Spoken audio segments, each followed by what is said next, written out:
Let's kick off with some news from Wall Street. Some major news on Wall Street. Apple just became the first American public company to reach $1 trillion in value.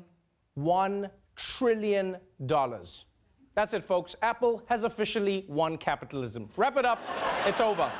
And I'm going to be honest, I don't even know how they made $1 trillion because I saw this headline on my iPhone and I was like, that can't be right. So I read the full story on my MacBook. And even when I used Excel on my iPad and I blew it up, it seemed so unlikely that Apple could make so much money. Because I was listening to a podcast explain it on my second pair of AirPods. And then, like, my Apple Watch told me I had a meeting, so I guess we'll never know. We'll never know how they made the money. We'll never know. Moving on to even bigger news, the Pope has decided to turn the other cheek. Pope Francis is changing the church's stance on the death penalty. The head of the Catholic Church now says it should never be allowed since it attacks human dignity. Previously, capital punishment was allowed if it was the only way of defending human lives against unjust aggressors. The new teaching claims the old policy is outdated and that there are other ways to protect society. Hey, new Pope at it again.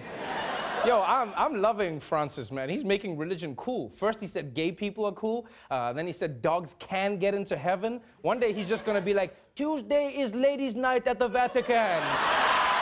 Let's do it. Let's do it, everybody. Let's do it. Half price on wafers. But I will say, I was surprised to find out, though, that the church used to be against killing, but they had a few exceptions.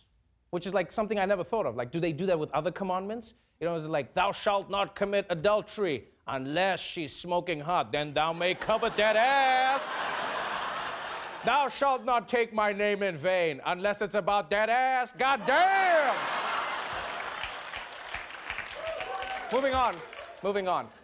Video games are getting harder and harder. But thankfully, people are insane.